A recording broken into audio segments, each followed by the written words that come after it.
This is the New York Trilogy by Paul Auster in its 2008 Folio Society edition. As with most modern Folio Society editions, the book comes in a plain slipcase. On this occasion it's covered in black paper and it has a white paper lining. Nothing too remarkable about that. The book though is ever so slightly unusual for having a slightly taller format than normal. It has been printed with this wraparound design of a very grungy graphic New York street scene by the book's illustrator Tom Burns. One thing to remark about this design is that you may see here what look like coffee stains, dirt stains. They're actually printed as part of the design of the book. They're not blemishes on this copy, so nothing to worry about if you see those when looking to buy a copy online. The book, of course, has a sewn binding. It has these black end bands and trimmed on all edges. If we open the book out, we have these quite fetching yellow end papers. They look like New York taxi cab yellow, you might say. And then we arrive at the book proper. And the first thing we're going to see is the title spread.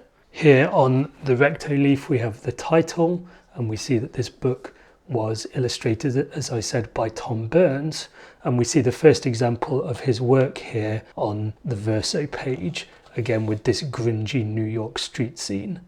To me, these illustrations by Tom Burns, and we'll see more of them in just a moment, are a real highlight of this edition. I think they are interesting, visually arresting, but they also are a good stylistic fit.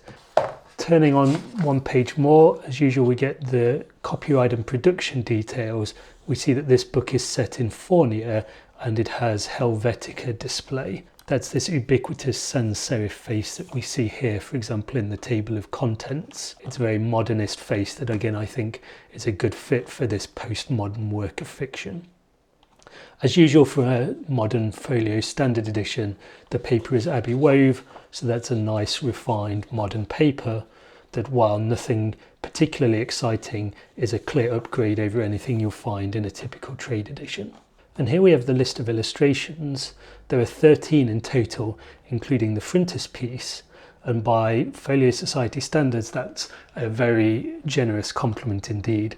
Normally I'd expect 6 or 7 in a standard edition, so it's another respect in which the illustrations make this edition a visual feast. There's no introduction to this edition, so we go straight into the first of the 3 stories that constitute the book's trilogy. And we see here again that Helvetica face for the title of this story, The City of Glass. And then here we get a look at the general typographic layout for the stories themselves. So we have that Fournier text. The story is going to open with this raised cap in Helvetica, and then the chapter titles are set in this sort of nice style that evokes a New York street sign, which again is obviously thematically quite relevant. So now I will leaf through the book and we'll take a look at those illustrations. As I do so, let me remark that this is a series of 3 postmodern stories that are ostensibly detective stories, but don't expect the usual tropes of that genre.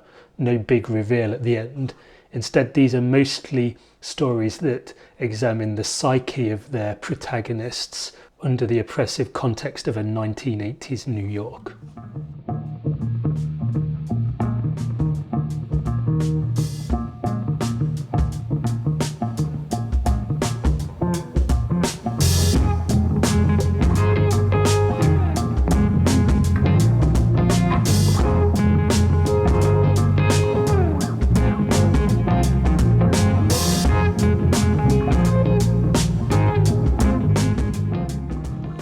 I should say that in addition to the main full-page colour illustrations, we have these diagrams occasionally placed within the text, and they have a role to play in the story.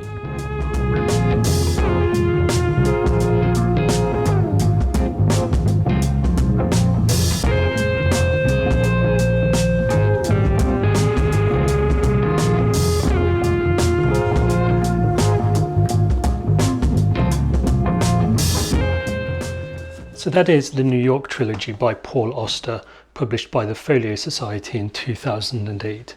I think this is a nice edition. I particularly enjoyed the illustrations. As I said, they are fitting and generous in number, and also, to me at least, visually quite striking.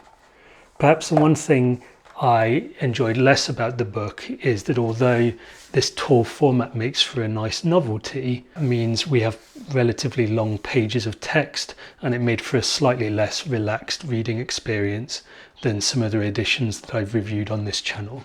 But I wouldn't highlight that as a particularly significant concern. Overall, a nice edition from the Folio Society.